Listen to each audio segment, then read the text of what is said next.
Yaïd Zemmour, bonjour. Bonjour. Merci d'avoir accepté l'invitation de Chasson.com. Quand on vous a proposé de venir vous interroger sur le thème de la chasse, vous nous avez dit « j'ai envie de le faire en dehors de Paris » et vous avez choisi Marly Le Roy. Pourquoi? Ah bah écoutez, je vais vous dire, pour moi Marly, c'est un souvenir littéraire. Je vous explique. Je suis un amoureux fou des Mémoires de Saint-Simon, que j'ai lu de la première à la dernière ligne, il y a je sais pas, 7 ou 8 tomes en Pléiade. Alors j'ai lu ça au fur et à mesure de mes vacances. Et en plus, j'ai un souvenir un peu affectif. C'est que c'est ma mère qui m'offrait les belles éditions de la Pléiade. Donc, je lisais ça et régulièrement, vous savez que c'est le récit du règne de Louis XIV à la cour de Versailles. Et régulièrement, Louis XIV disait « Bon, aujourd'hui, on va à Marly ». Et alors lui chassait, etc. Et vous imaginez qu'il y avait toute une révolution de gens qui rêvaient d'être invités. Il y avait ceux qui étaient invités, ceux qui n'étaient pas invités, évidemment. Et pour moi, Marly, c'est l'espèce de mythe comme ça, de Louis XIV décidant le matin, comme nous on dit, bon, on va prendre un café. Lui, il disait, on va à Marly. Et voilà, pour moi, Marly, voilà, c'est ça. C'est lié à Saint-Simon, à Louis XIV, une espèce d'art de vivre à la française, vous voyez, royale, mélangeant, c'est ça qui est intéressant, je trouve, mélangeant le raffinement le plus extrême, évidemment, mais aussi avec la chasse, la nature. Vous voyez, il n'y a pas cette dichotomie qu'il y a dans nos esprits modernes, un peu sommaires. Eux, ils mélangeaient les deux. Alors justement, quelle image vous avez, vous, de la chasse et des chasseurs? Vous avez compris que j'ai d'abord une image littéraire. Moi, je ne suis pas chasseur, hein, je suis un rat des villes, hein, je ne suis pas vraiment un rat des champs, hein, je ne vais pas me cacher, vous voyez, je ne vais pas jouer, je ne vais pas endosser des costumes qui m'iraient trop grands. Donc, j'ai des souvenirs littéraires. Je vous ai parlé de Saint-Simon, je pourrais vous parler de la gloire de mon père. Je revois le livre de Pagnol avec le petit Pagnol qui va avec son père chasser et tout, avec son oncle qui est vaniteux comme c'est pas permis et qui raconte tous ses soi-disant exploits de chasse. Vous voyez, pour moi, c'est ça la chasse au départ. Et puis, en fait, comme pour moi, la littérature, c'est la vie, de la littérature, je passe à la vie, c'est un peu la même chose, là. En fait, qu'est-ce que c'est la chasse? C'est pas seulement tirer sur des animaux, c'est même accessoire. Enfin, moi, il me semble, hein, je suis pas un chasseur professionnel, je ne veux pas parler pour eux, hein, mais ce qui me semble, c'est en fait la convivialité, c'est la chaleur, c'est voir ses amis le matin, partir tôt, regarder comme ce temps magnifique, cette nature.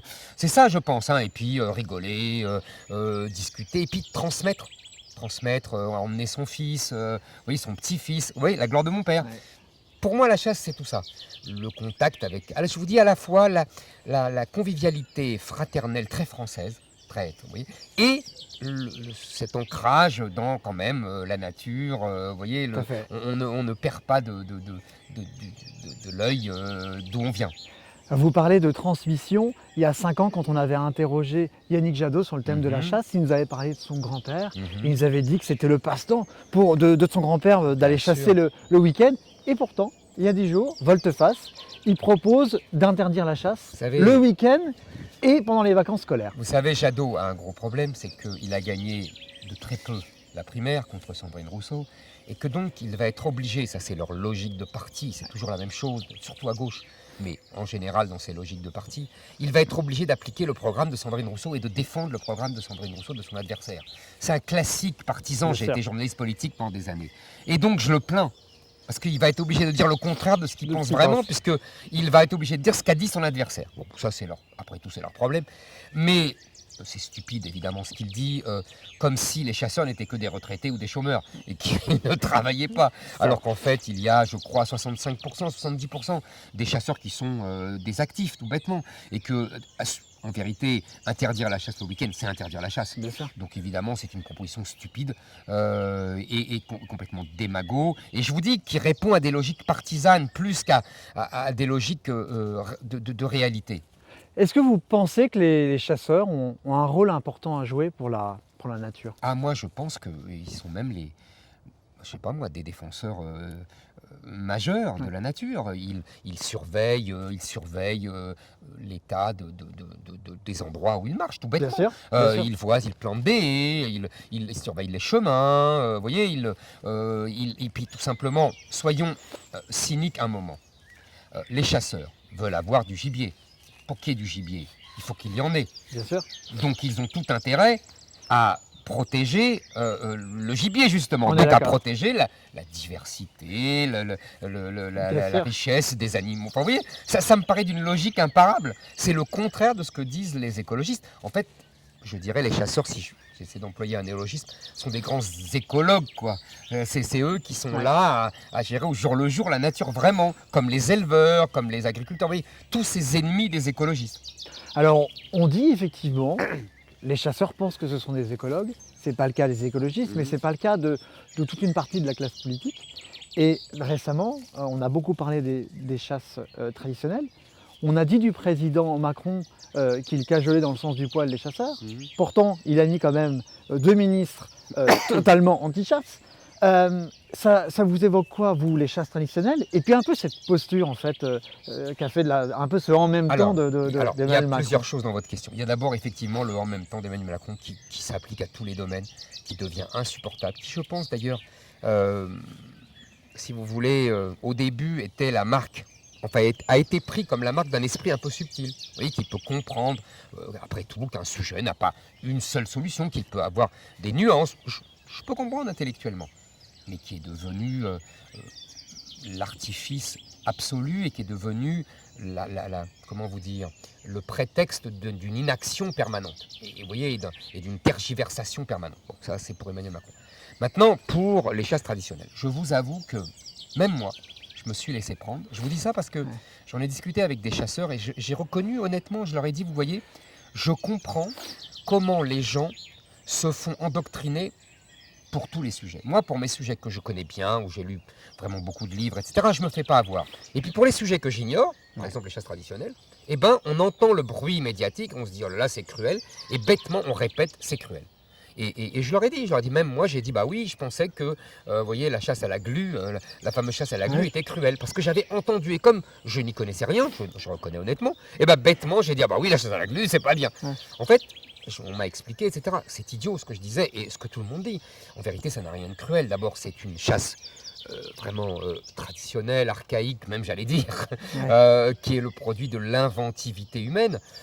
C'est pas méchant, ils sont relâchés tout le temps. C'est un appât, si j'ai bien compris. Ils sont relâchés tout le temps. En vérité, ça existe depuis des milliers d'années. Ça n'a rien de cruel. Et on est là vraiment dans l'agite-propre, j'allais dire, médiatique. Les écologistes sont très forts, ils sont normal, ils sont les enfants des gauchistes des années 70. Ce sont des gauchistes avant tout. On ne devrait pas les appeler écologistes, on devrait les appeler gauchistes. Pareil, pareil d'ailleurs pour la chasse à courre. La chasse à courre, on voit bien ce qu'il y a derrière, on voit bien le fantasme. C'est Marly, on va à Marly, c'est Louis XIV. C'est vraiment ça. C'est le fantasme de Louis XIV, de l'aristocratie, les beaux costumes, etc. En fait, là aussi, je me suis renseigné. Et il y a, je crois, la chasse aux cerfs, c'est celle qu'on vise, c'est, je crois, 65 équipages sur 300 ou 400. Donc c'est rien du tout. Pareil, la vénerie, comme on dit, la chasse à courre, il n'y a rien de plus antique et il n'y a rien de plus naturel que ça. Il n'y a pas de coups de feu qui sont tirés. Ce sont les chiens qui courent après un animal. Donc c'est une chasse on ne peut plus naturelle. Le prédateur court après un prédateur qui est lui-même un prédateur pour d'autres animaux. Enfin, c'est la nature, quoi. Et en plus, on croit, et même moi, je vous dis, en toute naïveté, je pensais que c'était quelques privilégiés. En fait, pas du tout. C'est vraiment un spectacle populaire. Tout le monde vient en famille, on voit ça, c'est magnifique, avec ces courses de chiens, etc. En plus, je crois, si je dis pas de bêtises, vous me reprendrez, je crois, il y a un animal sur 4 qui est pris. En fait, il est fatigué, quoi. Il est malade. C'est la sélection naturelle. On reproduit ce qui se passe dans la nature. Exactement. Donc, vous voyez, tout ça. Mais il y a, si vous voulez, d'ailleurs, je crois que Tony Blair en Angleterre, qui l'avait interdit, l'a regretté. Moi, je trouve que c'est un beau spectacle populaire. Il faut arrêter avec ça. Vous savez, la chasse. C'est d'ailleurs intéressant. C'est très révélateur sur ce qu'est devenu la gauche. Il ne faut pas oublier que la chasse, c'est la première revendication de la Révolution française. Dans les cahiers généraux, vous voyez, je vous charriais tout à l'heure sur « On va à Marly », tel Louis XIV. Eh bien, justement, en 89, dans les cahiers de doléances, les gens disent « On veut nous aussi chasser », comme les grands, comme les aristocrates. Et une des premières revendications de 89, c'est le droit de chasse pour tous. Donc c'est profondément révolutionnaire et donc républicain. Donc c'est complètement fou que la gauche aille taper dessus. Mais vous savez, je développe ça pour tous les sujets. Ouais. La gauche moderne a renié complètement, c'est pas le lieu ni le moment, mais sur tous les sujets, sur l'école, sur la patrie, vous voyez, sur l'assimilation, sur tous les sujets, la gauche prend le contre-pied de ses ancêtres révolutionnaires et républicains. Il y a un autre sujet qui fait débat en France, c'est la problématique du loup. Alors c'est vrai qu'il y a de plus en plus de loups, sauf que les éleveurs, eux, se sentent pas aidés, ils sont très contraints. Vous avez vous aimeriez demain faire quelque chose pour les éleveurs? Il me semble, encore une fois, je ne veux pas comme ça croire que j'ai la science infuse sur ces sujets que je ne connais pas de près.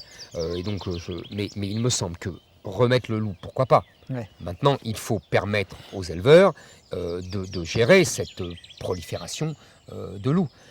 Ça me paraît évident. Je pense que les éleveurs doivent être privilégiés. Nous devons être... c'est le problème de l'écologie contemporaine. Elle veut en fait nier l'homme. C'est vous savez, tout le développement des théories véganes, animalistes, etc. On a l'impression que l'homme doit être débarrassé de la planète. C'est ça leur objectif inconscient, ou en tout cas non dit. C'est terrifiant quand même. Donc moi je pense que oui, bon, le loup, pourquoi pas, mais l'éleveur d'abord. On est d'accord. Vous nous avez dit tout à l'heure être entouré de chasseurs, ou en tout cas d'avoir discuté avec des chasseurs. Vous les avez écoutés. Est-ce qu'il y a des choses qu'ils vous ont dit, ou vous vous êtes dit, tiens, peut-être que demain, ça serait intéressant d'évoluer? Ce qu'ils m'ont expliqué, c'est que déjà la chasse avait beaucoup évolué. C'est-à-dire qu'on a le permis de chasse est de plus en plus exigeant, qu'on a des gens qui sont de plus en plus sérieux, que les accidents avaient diminué considérablement. Je crois qu'il y a 10 accidents par an mortels, alors que c'est même pas une journée de voiture, quoi. Enfin, il faut relativiser tout ça. Oui, ils ont déjà beaucoup progresser. Je pense qu'on pourrait effectivement imiter certaines pratiques dans les pays scandinaves pour qu'on utilise davantage le produit de la chasse dans des circuits courts, etc.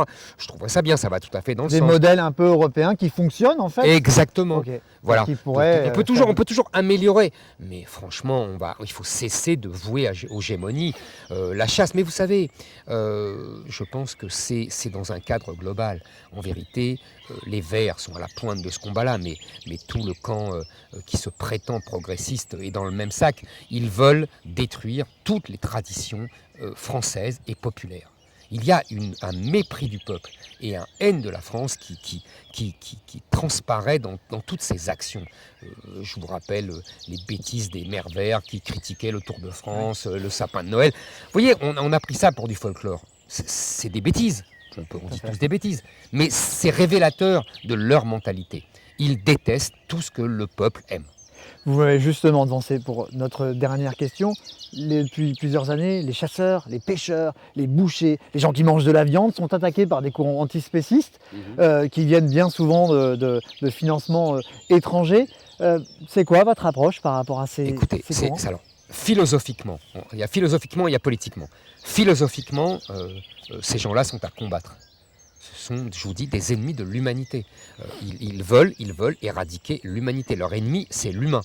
On peut très bien être sensible à la souffrance animale. Je trouve ça tout à fait beau. On est dans une idéologie antispéciste qui considère que l'animal est un homme comme un autre. Non, il n'est pas un homme comme un autre parce qu'il ne se soucie pas de notre sort, alors que nous nous soucions de son sort. C'est une différence majeure. Vous voyez, et qu'il n'y a pas des colloques d'animaux sur le sort des hommes. C'est tout, c'est comme ça. Bon, maintenant, par ailleurs, politiquement, vous avez tout à fait raison, et même économiquement, je pense que ces militants, qui sont souvent violents d'ailleurs, ce qui est absolument scandaleux, là aussi, c'est comme les éleveurs, ils doivent être protégés, les bouchers, etc.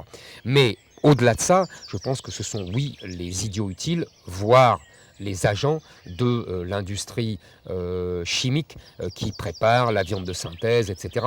On voit bien qu'il y a une action là derrière, il y a des gens qui financent et ce n'est pas un hasard. Donc effectivement, nous devons combattre ça au nom tout simplement de notre art de vivre. On revient au début de notre entretien. Notre art de vivre, c'est la chasse, Et à la fin, c'est la convivialité, la table, et la gastronomie. Voilà, la gastronomie française, on est au cœur de la France. Vous savez, je vous parlais de mes lectures, il y avait, quand j'étais jeune, je lisais un livre célèbre de Roland Barthes qui s'appelait Mythologie, qui décrivait les grands mythes français, alors, contemporains. Il y avait la déesse, vous voyez, la fameuse voiture dans laquelle était le général de Gaulle, il y avait d'autres, il y avait le Tour de France. Et il disait que les Français avaient inventé un mode de vie tout à fait particulier, fait de convivialité, de rencontres autour d'une bonne table, dans un restaurant, dans un bistrot, et que c'était un art de vivre français qui était vraiment unique, et que le monde entier regardait avec admiration, et vous voyez, c'était exactement cela. Et c'est ce mode de vie, je vous assure, c'est ça le cœur de l'histoire, c'est ce mode de vie que les Verts et toute l'engeance autour veulent détruire. Il y a une volonté de destruction, d'éradication, comme les relations très françaises aussi entre les hommes et les femmes. Vous voyez, le marivaudage, la courtoisie, tout ce qu'on veut détruire au nom de la théorie du genre, etc. Vraiment, il y a une volonté de destruction du mode de vie français. Et évidemment, la chasse est une des premières cibles de tous ces gens. Très bien. En tout cas, on vous remercie. Mais merci à vous. Et puis, à très bientôt. Et on va à Marly. Allez.